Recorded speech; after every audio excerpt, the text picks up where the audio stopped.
Gurugram degree college चक 5 BLM Shri Vidyanagar की इस online classes में आपका स्वागत है। मेरी तरफ से आप सभी को सुप्रभात, नमस्कार, वंदे मातरम। मैं ओम प्रकाश मेहरा आज आपको भारतीय संविधान के गठन और कार्यकरण के बारे में बात करेंगे। कल मैंने भारतीय संविधान की प्रस्तावना के बारे में बताया था। भारतीय संविधान की प्रस्तावना में लोकतांत्रिक गणराज्य की कल्पना की गई थी। हम इसी टॉपिक को लोकतांत्रिक गणराज्य की बात को करते हुए, लोकतांत्रिक गणराज्य को शुरू करते हुए इस टॉपिक को आगे बढ़ाएंगे।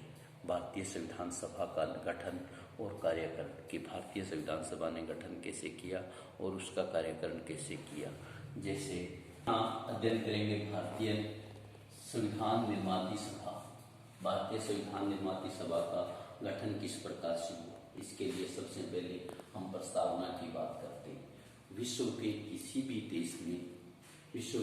भी देश में कानून चलाने के लिए, सरकार चलाने के लिए एक कानून का मसौदा संविधान होता है। संविधान को बनाने के लिए एक लोकतांत्रिक सभा होती है, प्रतिनिधि सभा होती है। उस प्रतिनिधि सभा को हम संविधान सभा कहते हैं। भारतीय संविधान में भी ऐसी प्रतिनिधि सभा का गठन किया गया। ऐसी प्रतिनिधि सभा का गठन कहाँ से हुआ, तो 2 नंबर पॉइंट आता है भारतीयों द्वारा संविधान सभा की मांग। कि भारतीयों ने संविधान सभा की मांग कब कब की, कैसे की। इसके लिए हमें पढ़ना पड़ेगा कि सबसे पहले 1895 में कांग्रेस का गठन हुआ तो स्वराज्य विधेयक पारित हुआ, जिसमें भारतीयों ने ये मांग की थी कि हमें शासन की भागीदारी में भाग लेने का मौका दिया जाए। उसके बाद 1919 का कांग्रेस अमृतसर अधिनियम पारित हुआ। 1919 के अमृतसर अधिनियम में भी स्वराज्य विधेयक की बात कही गई कि हमें शासन की भागीदारी में सर्वाधिक भाग दिया जाए। फिर 1926 में जो कांग्रेस का अधिवेशन हुआ उसमें भी स्वराज की बात की, किंतु 1932 और 33 के 2 गोलमेज सम्मेलन में यह बात निश्चित हो गई थी। 2 गोलमेज सम्मेलनों में यह बात निश्चित हो गई थी कि भारतीयों को किसी भी हालत में स्वराज की मांग पूरी नहीं की जाएगी। इसलिए 1934 में स्वराज की मांग की कि हमें स्वराज की मांग दी जाए। 1936 के कांग्रेस अधिवेशन फैजपुर और हरिपुरा में भी स्वराज की मांग की गई। इन बार भारतीयों की मांग को देखते हुए 1946 में भारत में कैबिनेट मिशन आया। हालांकि भारत में जो कैबिनेट मिशन आया, भारत में जो संविधान बनाने के लिए कैबिनेट मिशन आया, उसको भारतीयों ने सिरे से खारिज कर दिया था, क्योंकि उसमें एक भी 3 लोगों में से एक भी भारतीय नहीं था। परंतु उस 1946 के कैबिनेट मिशन के बाद 1946 के कैबिनेट मिशन से अंग्रेज गवर्नमेंट ने यह निश्चित कर दिया था कि भारत को हमें स्वतंत्र करना होगा और किस प्रकार से स्वतंत्र करना होगा, किस हालात में छोड़ना होगा, ये बात निश्चित होगी। तो कैबिनेट मिशन के अनुसार भारतीयों को संविधान निर्माण की रूपरेखा निर्धारित की गई। भारतीयों के लिए संविधान की रूपरेखा निर्धारित की गई। संविधान सदस्यों का निर्वाचन प्रांतीय व्यवस्थापकों का सदस्यों द्वारा किया जाना निश्चित हुआ। कि जो भारतीय प्रांत थे उस समय 292 प्रांत थे। भारतीयों को उन 292 सदस्यों में से 292 जो सदस्य थे उनको प्रतिनिधि सभा में लेना था। कुल 11 प्रांत थे। इन 11 प्रांतों में से 292 लोगों को लेना था। दूसरा था सदस्यों का निर्वाचन जनसंख्या और सांप्रदायिक आधार पर प्रत्येक 10 लाख पर होगा। जो हमारी संविधान सभा है, पहला तो ये था कि संविधान सभा के सदस्यों का निर्वाचन प्रांतीय व्यवस्थापिका सभा से किया जाए। जो प्रांत थे उस समय इंग्लिश गवर्नमेंट के थे, बम्बई थे, मद्रास था, कलकत्ता था, लखनऊ था, ये सारे जो प्रांत थे 11 प्रांत थे। इन प्रांतों में से प्रांतीय व्यवस्थापिका में से प्रतिनिधि लेना है, प्रांतीय प्रतिनिधि लेना है, प्रतिनिधि लेना है संविधान सभा द्वारा। दूसरा ये किया गया सदस्यों का निर्वाचन जनसंख्या और सांप्रदायिक आधार पर, उसमें ये भी देखना था कि 10 लाख की जनसंख्या पर एक व्यक्ति होगा। उसमें ये भी देखना था कि सांप्रदायिकता के आधार पर किन किन लोगों को भाग देना है, सांप्रदायिकता किस सिख समुदाय को कितने देने हैं, मुसलमान समुदाय को कितने देने हैं, बौद्ध को कितने देने हैं, एग्लो इंडियन को कितने देने हैं, ये सारे सदस्यों की संख्या निर्धारित थी। तीसरी जो संविधान के निर्माण था उसमें था संविधान सभा पूर्ण प्रभुत्व संपन्न सभा नहीं थी। इसलिए पूर्ण प्रभुत्व ये सबसे बड़ी कमजोरी थी, क्योंकि ये जो संविधान सभा थी ये ब्रिटिश संसद के अधीन थी, ब्रिटिश संसद के अधीन थी और ब्रिटिश संसद के अधीन ही काम करना था। ब्रिटिश जो भारत के चुनाव हुए थे उसमें 296 लोगों को चुनाव होना था। नंबर 5 आता है, जुलाई के चुनाव में कांग्रेस को 202 सीटें तथा मुस्लिम को 73 और इस प्रकार कुल 389 लोगों के लिए निर्वाचन हुआ था। उन 389 लोगों में मुस्लिम लीग को बाहर से जाने के बाद कुछ लोगों द्वारा अपने त्याग पत्र देने से, कुछ लोगों की असामयिक मृत्यु होने से मूल जो संविधान सभा थी उसमें 292 सदस्य रह गए थे। हमने बात की थी कि संविधान निर्माण की रूपरेखा। एक बार पुनः हम बात करते हैं संविधान निर्माण की सभा। जैसा कि शुरू में बताया कि प्रस्तावना में हर देश का एक निश्चित जनप्रतिनिधियों, निर्वाचित जनप्रतिनिधियों द्वारा एक सभा होगी जो संविधान सभा होगी, और संविधान हर देश चीज के लिए, हर देश के लिए मुख्य है। संविधान सभा की भारतीयों में मांग कब कब उठी? भारतीयों में संविधान सभा की मांग 1895 के अधिनियम में उठी, 1919 के कांग्रेस अधिनियम में उठी, 1926 के अधिनियम में उठी और 1926 के अधिनियम द्वारा दो जो गोलमेल सम्मेलन हुए उनमें यह बात निश्चित हो गई कि इंग्लिश गवर्नमेंट कभी भी हमें स्वराज की मांग पूरी नहीं करेगी। फिर 1934 में उठी, 1936 में उठी, 1936 के 2 अधिवेशन में उठी। इन सभी बातों को देखते हुए ब्रिटिश गवर्नमेंट ने भारतीयों के लिए एक संविधान सभा गठन करने के लिए कैबिनेट मिशन को भारत भेजा। अब कैबिनेट मिशन भारत आया, उसने अपनी जो रूपरेखा दी, उसने कहा कि जो संविधान सभा के सदस्य है उनका निर्वाचन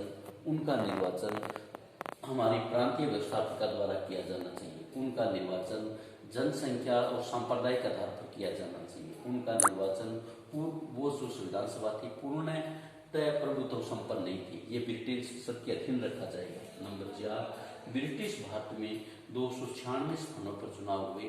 और नंबर 5, जुलाई में जो चुनाव हुए, चुनाव में जो कांग्रेस के चुनाव हुए उसने 202 चुनाव तो कांग्रेस ने जीते और 73 चुनाव मुस्लिम लीग ने जीते। इस प्रकार से विदेशी रियासतों को सभी को मिला के 389 सीटों पर चुनाव हुए। कुछ लोगों ने इस संविधान निर्माण की प्रक्रिया में भाग नहीं लिया, इसलिए जब संविधान बना तो उसमें 292 लोग बच गए और मुस्लिम लीग का अपने आप को असुरक्षित मानते हुए पृथक देश की मांग की गई। संविधान निर्मात्री सभा में मुख्य जो भारतीय संविधान की संविधान सभा बनी थी उसमें मुख्य किरदार किसका था? मुख्य कौन थे? जैसा कि हम लोग देखते हैं, जैसा हम लोग पढ़ते हैं, जैसा हम लोगों ने इतिहास राजनीति विज्ञान को किताबों में पढ़ा, 2 लोग इसमें मुख्य थे। एक तो पंडित जवाहरलाल नेहरू और दूसरे सरदार वल्लभ भाई पटेल। इन 3 लोगों का संविधान निर्माण में, 2 लोगों का संविधान निर्माण में मुख्य योगदान था। इन 2 लोगों ने संविधान निर्माण में मुख्य भूमिका निभाई। दूसरा था, नेक्स्ट है हमारा शक्ति केंद्र। इस संविधान जो निर्मात्री सभा थी इसका शक्ति केंद्र कौन था? सबसे ज्यादा पावर किसके पास थी? सबसे ज्यादा जो शक्तियां थी वो किसके पास थी। नंबर 1 आता है कानून के प्रकांड पंडित, कानून के प्रकांड पंडित डॉक्टर B.R. अम्बेडकर। एक तो ये इसके मुख्य थे। दूसरा ये है जो सबसे ज्यादा योग्य और अनुभवी थे राजनीतिक व्यवस्था के योग्य। दूसरे आते हैं योग्य एवं अनुभवी, जो सबसे ज्यादा अनुभवी थे। इसमें नाम आता है गोपाल स्वामी अयंगर। गोपाल स्वामी अय्यर यानी मुख्य भूमिका रही पंडित जवाहरलाल नेहरू और सरदार वल्लभ भाई पटेल की, और शक्ति केंद्र रहा डॉक्टर B.R. अम्बेडकर और गोपाल शंकर अय्यर के पास। इसके अलावा जो मुख्य लोग थे, इसके अलावा जो मुख्य लोग थे मौलाना अब्दुल कलाम आजाद, अब्दुल कलाम,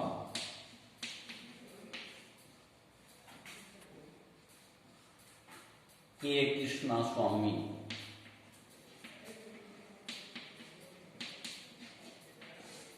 के कृष्णा स्वामी, पटाभी सीतारमैया, पटाभी सीतारमैया। नेक्स्ट आता है श्रीमती दुर्गाबाई, महिला प्रतिनिधि के रूप में श्रीमती दुर्गाबाई। और नेक्स्ट आता है ठाकुरदास,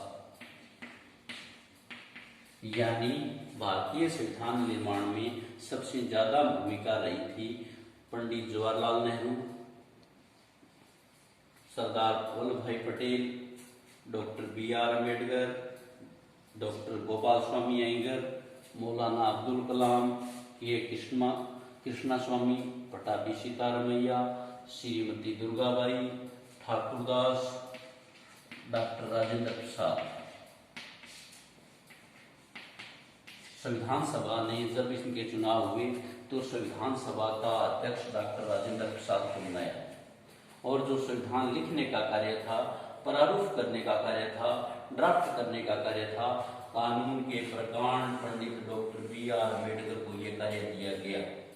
इस प्रकार से हमारी संविधान सभा की जो मुख्य कर्णधार थे ये जवाहरलाल नेहरू, सरदार वल्लभ भाई पटेल, डॉक्टर B.R. अम्बेडकर, गोपाल स्वामी अयंगर, मौलाना अब्दुल कलाम, के कृष्णाचारी, पटाभी सीतारमैया, श्रीमती दुर्गाबाई, ठाकुरदास और डॉक्टर राजेंद्र प्रसाद। जैसा कि कैबिनेट मिशन के 2 नंबर पॉइंट में यह बताया गया था कि 10 लाख की जनसंख्या पर एक प्रतिनिधि होगा और वो क्षेत्र और सांप्रदायिकता के अनुसार होगा। तो इसमें भी ये बात मुख्य रखी गई कि पूर्वी भारत से कौन होगा, दक्षिणी भारत से कौन होगा, मध्य भारत से कौन होगा, उत्तरी भारत से कौन होगा और पश्चिमी भारत से कौन होगा, और उसमें किस किस कैटेगरी के होंगे। जैसे महिलाओं में श्रीमती दुर्गाबाई का नाम आता है, और दलित वर्ग या जिनको हम SC/ST बोलते हैं उनके अंदर डॉक्टर B.R. अम्बेडकर का नाम आता है। यानी अलग अलग संप्रदाय, अलग अलग प्रतिनिधित्व और अलग संख्यक में मौलाना अब्दुल कलाम का नाम आता है। तो अलग अलग संख्या में अलग अलग लोगों को शामिल किया गया। अब इस प्रकार से ये हमारी संविधान निर्माती सभा के मुख्य लोग थे, मुख्य कर्णधार थे। फिर भी भारतीय संविधान बनाने में बहुत सारी कठिनाइयों का सामना करना पड़ा। भारतीय संविधान के वर्तमान में जो हमारे 12 अनुसूचियां और 395 अनुच्छेद है उनको तैयार करने में महत्वपूर्ण समय लगा। भारतीय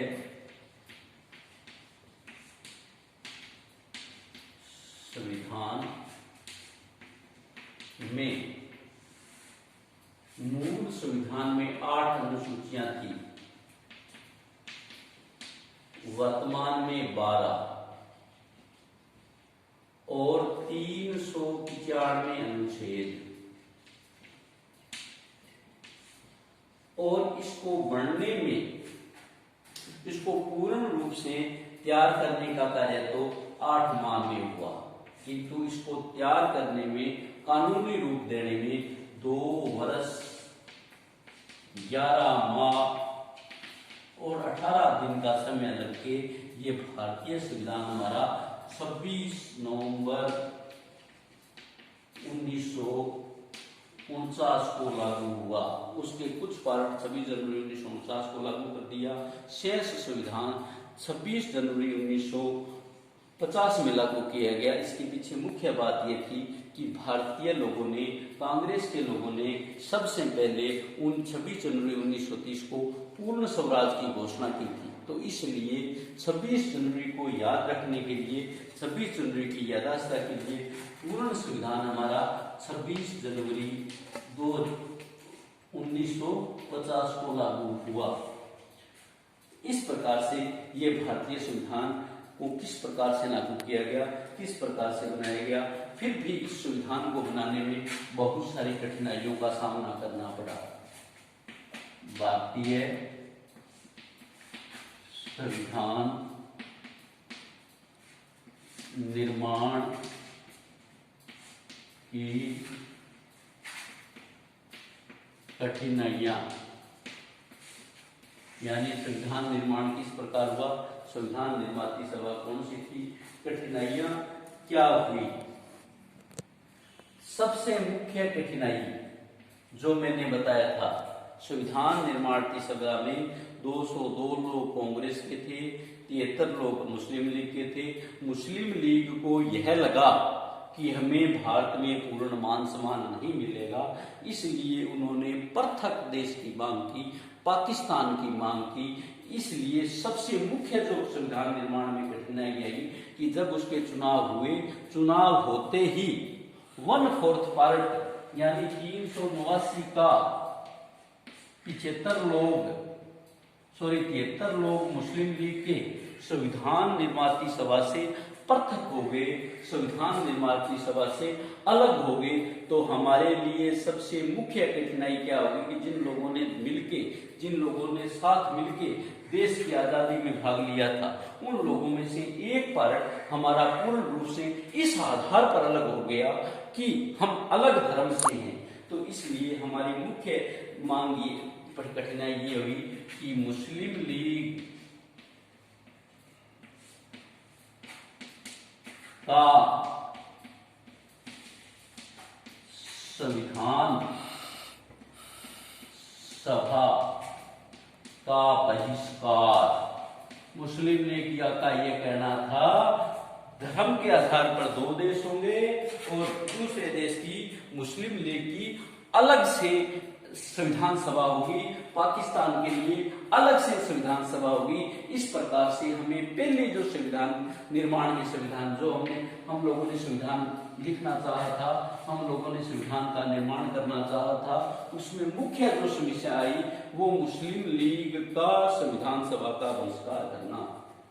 दूसरा सबसे मुख्य बात थी विशालाकार, विशाल जनसंख्या, बड़ा क्षेत्रफल। अब इनमें से किस प्रकार से लोगों का प्रतिनिधित्व दिया जाए, किस प्रकार से कानून बनाए जाए, ये भारतीय संविधान निर्माताओं के साथ, भारतीय संविधान निर्माताओं के साथ सबसे मुख्य समस्या थी कि इनका निर्माण कैसे किया जाए। तीसरी जो समस्या थी, ब्रिटिश सरकार की नीतियां,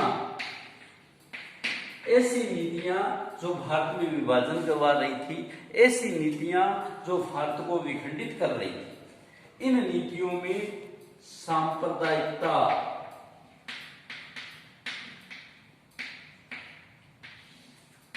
धर्मांता,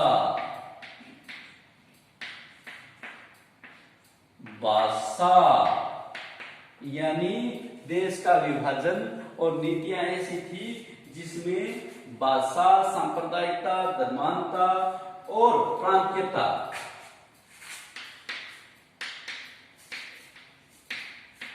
यानी लोग नीतियां ऐसी थी जिनमें उन्होंने यह कह दिया था कि जो अलग रहना चाहिए वो अलग रह सकता है, जो साथ रहना चाहिए वो साथ रह सकता है।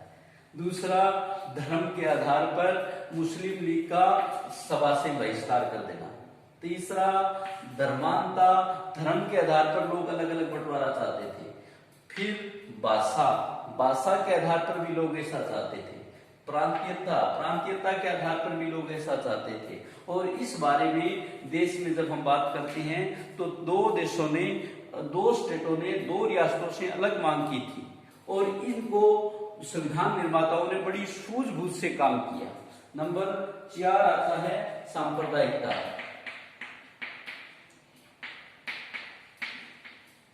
इंग्लिश गवर्नमेंट ने, ब्रिटेन गवर्नमेंट ने 1946 में सांप्रदायिकता के बीज बो दिए थे। 1946 में उन्होंने यह कहकर सांप्रदायिकता के बीज बो दिए थे कि जो चाहे तो भारत देश में शामिल हो सकता है, चाहे तो स्वतंत्र रह सकता है और चाहे तो पाकिस्तान के साथ हो सकता है। तो ऐसी स्थिति में हमें सांप्रदायिकता के बीज बो दिए थे। नंबर 5, पाकिस्तान का निर्माण। 1946 में इंग्लिश गवर्नमेंट की नीतियों के परिणाम स्वरूप पाकिस्तान का निर्माण हुआ। नंबर 6, देशी रियासतें। देशी रियासतों ने संविधान निर्माण में भाग नहीं किया था क्योंकि ब्रिटिश गवर्नमेंट ने सांप्रदायिकता के बीज बो दिए थे, जिसमें पाकिस्तान चाहे तो पाकिस्तान में रह सकता है, चाहे भारत में रह सकता है, चाहे वो खुद स्वतंत्र राज्य हो सकता है। नेक्स्ट है हमारा 7, अन्य कठिनाइयां। अब ये टॉपिक आपका थोड़ा बड़ा हो जाएगा, इसलिए हम अन्य कठिनाइयों की चर्चा नेक्स्ट वीडियो में करेंगे। धन्यवाद, हार्दिक अभिनंदन।